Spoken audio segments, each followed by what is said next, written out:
nanonood ng pelikulang Mufasa, The Lion King. Ang pelikulang ito ay idinirek ni Barry Jenkins at nagpapakita ng emosyonal na paglalakbay, pakikibaka, at katapangan na humubog kay Mufasa bilang maalamat na hari ng Pride Lands. Maagang buhay ni Mufasa. Nagsisimula ang pelikula sa pamamagitan ng pagpapakilala kay Mufasa bilang isang batang leon na lumaki sa mahirap na mga kondisyon. Si Mufasa ay isang ulila na hindi ipinanganak sa isang maharlikang pamilya gaya ng inaakala ng maraming tao. Nakatira siya sa labas ng Pride Lands, isang rehiyon na pinangungunahan ng taggutom at labanan para sa kaligtasan. Ang maagang buhay ni Mufasa ay nailalarawan sa pamamagitan ng mahirap na pakikibaka, kawalan ng katiyakan, at pakiramdam ng kawalan ng layunin. Nagsimula ang kwento sa pagkaligtas ni Mufasa mula sa banta ng mga mandaragit ni Rafiki. Isang matalinong mandrill na kalaunan ay naging espiritual na tagapayo ng kaharian. Nakikita ni Rafiki ang malaking potensyal kay Mufasa, kahit na siya ay isang malungkot na batang leon. Sa patnubay ni Rafiki, nagsimulang matutunan ni Mufasa ang kahalagahan ng katapangan, responsibilidad, at balanse sa buhay. Pagpupulong kay Scar, sa gitna ng kanyang pakikibaka upang mabuhay. Nakilala ni Mufasa si Taka, na kalaunan ay kilala bilang Scar. Si Taka ay ang kanyang kapatid sa ama, na nagmula rin sa linya ng hari, ngunit pakiramdam niya ay napapabayaan dahil hindi tugma ang kanyang karisma kay Mufasa. Ang maagang relasyon sa pagitan ni Mufasa at Taka ay puno ng masalimuot na dinamika. Sa kabila ng kanilang pagkakadugo, ang paninibugho ni Taka kay Mufasa ay nagsimulang lumaki sa paglipas ng panahon.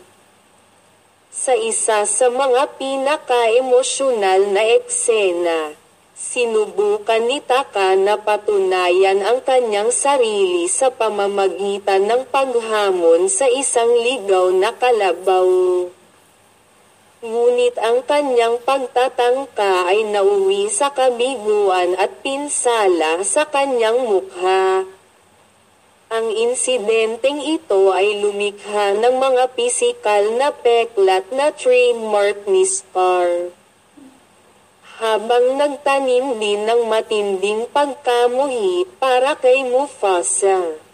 Pakiramdam ni Taka na si Mufasa ang dahilan ng lahat ng kanyang paghihirap, kahit na hindi ito ang kaso.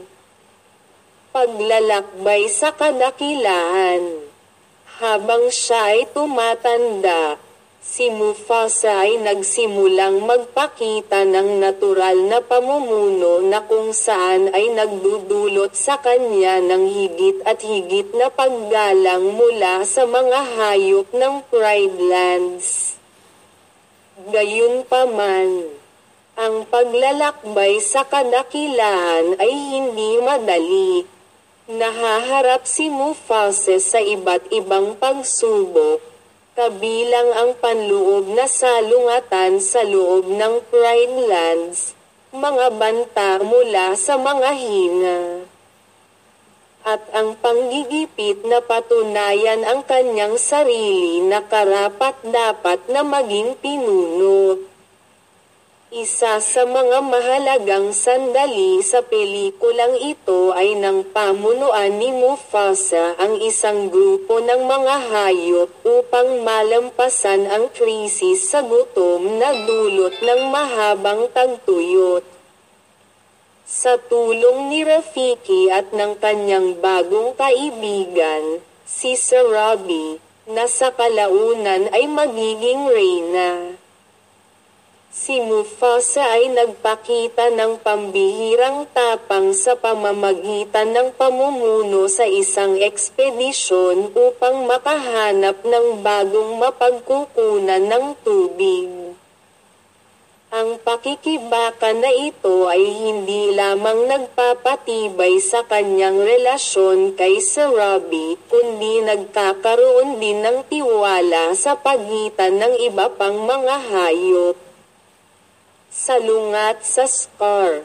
Nang magsimulang kilalanin si Mufasa bilang ang nararapat na pinuno, ang paninibugho ni Scar ay umabot sa sukdulan nito. Si Scar, na nagtatanim ng sama ng loob, ay nagsimulang magplano ng paraan para ibagsak si Mufasa. Nakipag-alyansa siya sa mga hina, na nadama na pinabayaan ng kaharian. Ang alyansang ito ay nagdudulot ng malaking banta sa Mufasa at sa Pride Lands. Sa isa sa mga pinakamatinding eksena, naglunsad si Scar at ang mga hina ng sorpresang pag-atake na halos pumatay kay Mufasa. Gayunpaman, sa kanyang katapangan at katalinuhan, nagawa ni Mufasa na talunin ang kanyang mga kaaway. Sa kabila nito, ang labanang ito ay nag-iwan ng malalim na emosyonal na peklat kay Mufasa, lalo na dahil kinailangan niyang harapin ang pagtataksil ng sarili niyang kapatid. Mga aral sa pamumuno. Sa gitna ng tunggalian at pakikibaka, natututo si Mufasa ng mahahalagang aral tungkol sa pamumuno. Itinuro ni Rafiki na ang pagiging pinuno ay hindi lamang tungkol sa lakas o karisma, kundi tungkol din sa paglilingkod sa iba at pagpapanatili ng balanse sa ecosystem. Sa isa sa mga pinakakagiliw-giliw na sandali, dinala ni Rafiki si Mufasa sa isang burol at ipinakita sa kanya ang malawak na Pride Lands. Habang itinuturo na ang bawat buhay na nilalang ay may papel sa Circle of Life. Ang sandaling ito ay isang turning point para sa Mufasa. Napagtanto niya na ang pagiging hari ay hindi lamang tungkol sa pamumuno, kundi tungkol din sa pangangalaga, pagprotekta, at pagbibigay ng pag-asa sa lahat ng buhay na nilalang. Nakaka-inspire na pagtatapos.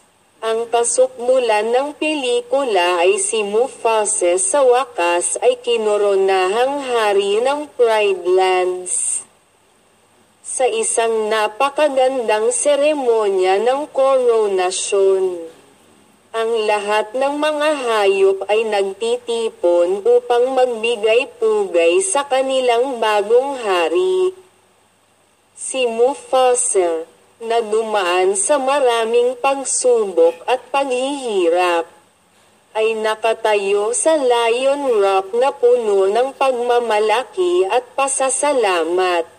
Gayunpaman, ang pelikula ay nagbibigay din ng mga pahiwatig tungkol sa salungatan na darating. Sa huling eksena, nakita si Scar sa malayo, na naghahanda ng bagong plano para agawin ang trono. Nagbibigay ito ng tulay sa kwento ng The Lion King na alam natin. Moral na mensahe, Mufasa. Ang Lion King ay hindi lamang isang kwento tungkol sa pinagmulan ng isang hari, kundi isang aral din sa katapangan, pagpapatawad, at pananagutan. Itinuturo ng pelikulang ito na ang lahat, anuman ang background, ay may potensyal na maging mahusay kung handa silang matuto, makibaka, at maglingkod sa iba. Sa nakamamanghang animation, emosyonal na musika, at nakakaengganyong kwento. Hindi lamang pinalawak ng pelikulang ito ang mundo ng The Lion King, kundi nagbibigay din ng wastong pagpupugay sa isa sa mga pinakamahusay na karakter sa kasaysayan ng Disney. Karagdagang relasyon sa pagitan ng Mufasa at Scar. Ang relasyon sa pagitan ni Mufasa at Scar sa prequel na pelikulang Mufasa. The Lion King ay naging ubod ng emosyonal na dinamaka na bumubuo sa salungatan sa pelikulang The Lion King, 1994. Narito ang isang karagdagang paggalugad ng kanilang relasyon. Ang simula ng isang relasyon, magkapatid ng magkasalungat.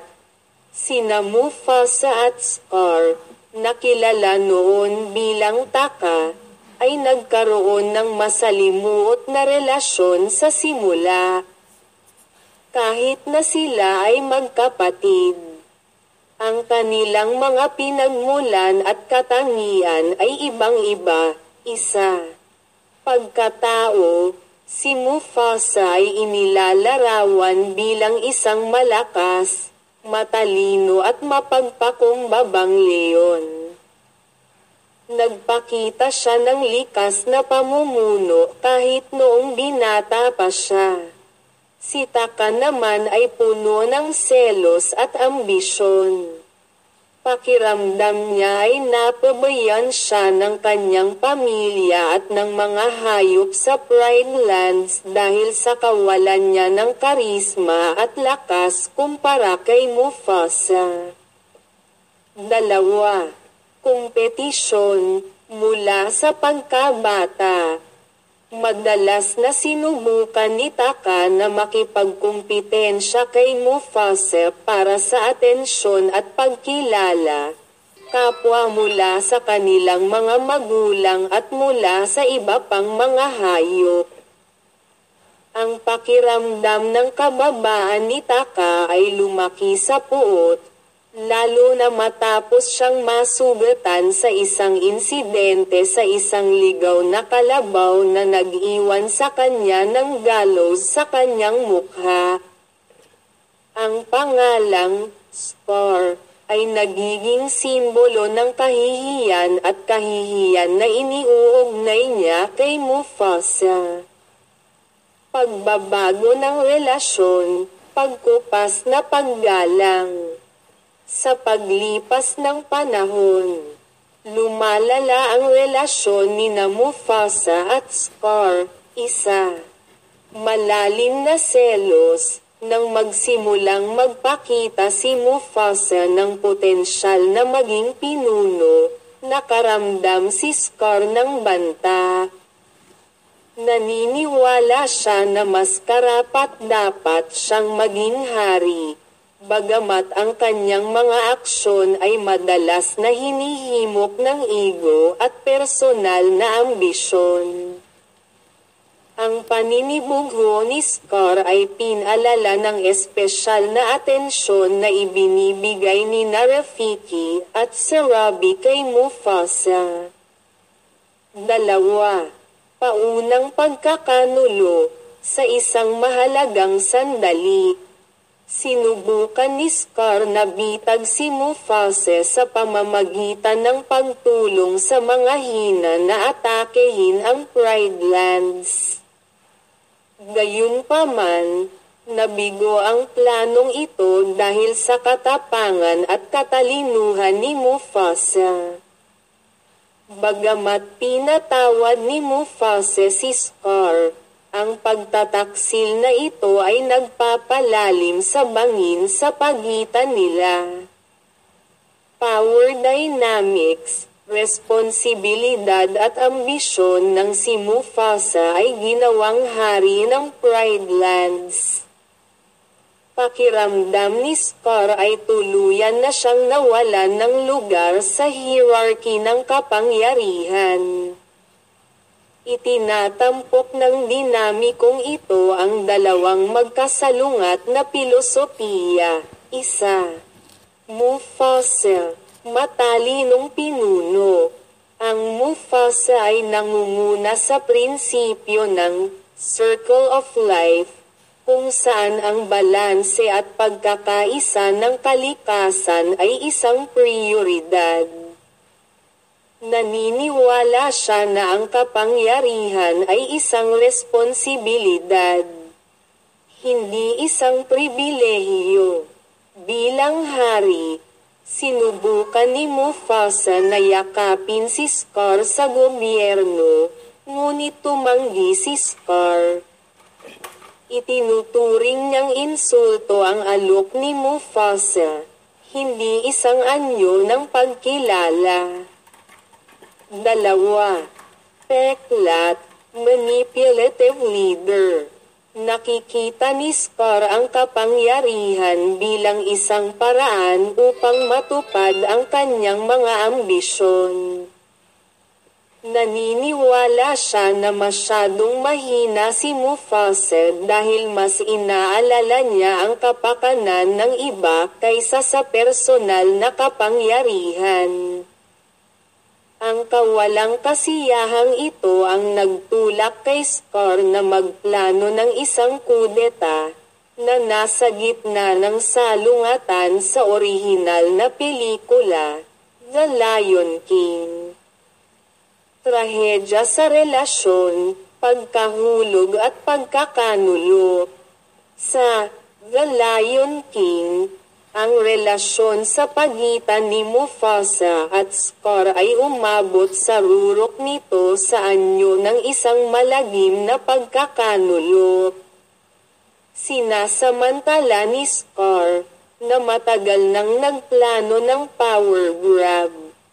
Ang tiwala ni Mufasa para bitag siya. Sa isang di malilimutang eksena, pinatay ni Scar si Mufasa sa pamamagitan ng pagtulak sa kanya mula sa isang bangin patungo sa isang kawan ng mga rumaragasang wildebeest. Ang sandaling ito ay hindi lamang nagwakas sa buhay ni Mufasa ngunit inilalarawan din ang kumpletong pagkasira ng kanilang relasyon bilang magkapatid. Ang pagkakanulo ni Scar ay bunga ng mga taon ng nakakulong na puot, paninibugho, at bulag na ambisyon.